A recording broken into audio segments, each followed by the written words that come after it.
The first warning came as a faint distortion on the edge of the Centauri relay network. To the engineers who monitored the signals, it seemed like little more than a cosmic anomaly. The distortion grew over the course of weeks, evolving into a pattern that defied natural explanation. The network's most advanced algorithms analyzed the data, but no one had a name for what they found. It was a presence, not a singular signal, but a collection, an array of shifting, interwoven frequencies that seemed to emerge from the void between stars. And then the relay went silent. On Earth, Admiral Elena Myles stared at the reports in front of her. The relay failure wasn't the first. Over the past year, several outposts on the frontier had gone dark, one after the other, each one preceded by similar anomalies. She leaned back in her chair, the weight of her years of service pressing down on her. The United Systems Alliance had grown accustomed to a predictable universe. Star charts were well documented, trade routes well guarded, and alien encounters, when they occurred, were managed through carefully negotiated treaties. But this was different. Something was out there. Something that didn't want to talk. Elena, you've seen the projections? Rear Admiral Carson leaned against her desk, his usually casual demeanor replaced by a grim determination. I've seen them, she replied. But I'm not ready to believe that an entire fleet, if that's what this is, can move unseen. It doesn't make sense. Carson tapped the data pad he held. It's not just one fleet. We're talking about multiple formations. They're not just slipping past us. They're blotting out our sensors. It's as if they're moving through some kind of spatial cloak. Myles considered the implications. A force capable of moving without detection could strike anywhere at any time. Traditional defense measures would be useless. We need more information, she said. I want reconnaissance teams sent to the last known locations of the relays. If there's any trace of debris, any evidence of an engagement, I need to see it. Carson hesitated. You're sending them into the dark, Elena. If these things are what we think they are, they'll have orders to return at the first sign of trouble, she interrupted.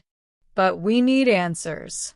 And we need them before this shadow fleet, or whatever it is, decides to show itself over one of our colonies. The Admiral's orders were carried out within hours. A series of stealth probes and reconnaissance ships were dispatched to the frontier, their crews well aware of the risks. They moved silently through space, their systems optimized for detection and analysis. Days turned into weeks, and the tension across the United Systems Alliance grew unbearable. The media reported on phantom fleets and invisible armadas, stoking public fear. Rumors of disappearing ships spread like wildfire. When the first probe returned, the data it carried sent shockwaves through the Alliance. The recordings showed massive, shadowy forms, entire fleets of vessels that seemed to absorb rather than reflect light. They moved with eerie precision, their silhouettes only faintly visible against the backdrop of space. The few moments of visual clarity revealed ships unlike anything humanity had encountered before. Their hulls appeared fragmented, shifting, as if they were constantly rewriting their own structure. The most unsettling discovery was the energy readings. The ships emitted no discernible power signatures. No conventional drives, no identifiable weapon systems. They simply glided through the void, their presence a void of its own. In the briefing room, Admiral Myles addressed the highest-ranking officers of the Alliance. The tension was palpable, every pair of eyes fixed on the holographic projections that filled the room. Images of the Shadow Fleet flickered before them, accompanied by the data streams gathered by the probes. "This is what we're dealing with," Myles said. Her voice was steady, but inside, she felt the same dread that gripped everyone else. A force that moves unseen, that doesn't follow any known rules of engagement. We don't know their origin, their intentions, or their capabilities. "Could they be a lost human fleet?" one of the admirals asked. "Something from the early days of exploration, hidden away and now resurfacing?" Myles shook her head. "The technology doesn't match anything from our past. And their formations, they're not human. There's a pattern here, but it's not one we recognize." Carson stepped forward. "The only thing we know for certain is that they're moving closer. Every relay, every outpost they've passed has gone dark. They're advancing toward the core systems."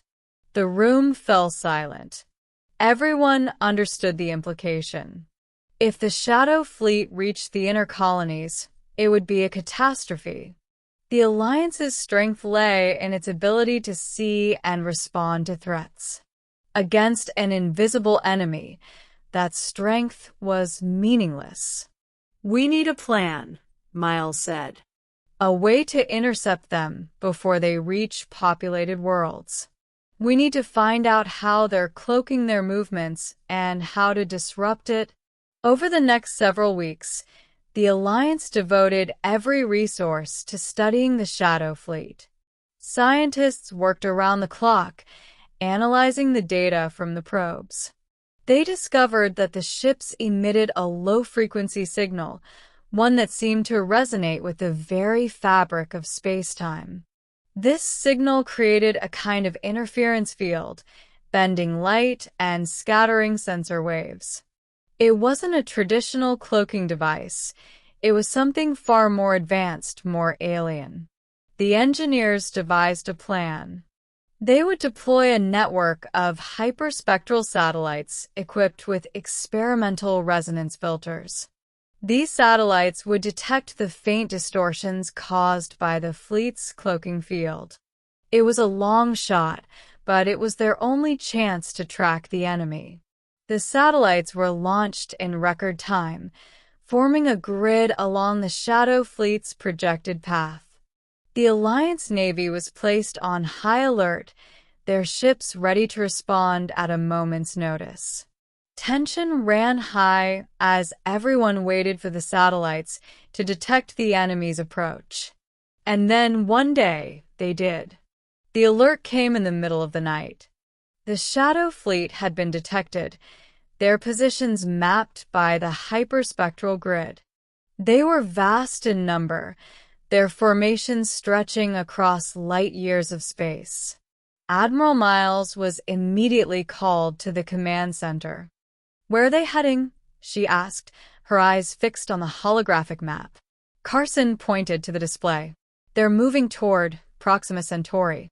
If they reach it, they'll have a direct path to the core colonies." Myles clenched her fists. Proxima Centauri was home to millions. It was a vital hub for trade and communications. If the Shadow Fleet attacked, the loss would be catastrophic. "Scramble the fleet," she ordered. "We intercept them before they reach Proxima." The Alliance's ships surged into action. Fleets of warships, each equipped with the latest in defensive and offensive technology, converged on the Shadow Fleet's position. For the first time, they had a chance to fight back. When the two forces met, it was like no battle the Alliance had ever seen. The Shadow Fleet's ships appeared out of the void, their forms twisting and shifting. They moved with a speed and precision that defied logic. The Alliance ships opened fire, their weapons lighting up the darkness. Beams of energy and torpedoes streaked toward the enemy, but many simply passed through the shadows, as if they were illusions. And then the shadows struck back. The Shadow Fleet's ships didn't fire conventional weapons. Instead, they emitted pulses of energy that disrupted the Alliance ship systems. Entire squadrons lost power, their ships drifting helplessly. Communication was scrambled, sensors blinded. The fleet was thrown into chaos. Admiral Myles barked orders over the comms, her voice steady despite the chaos.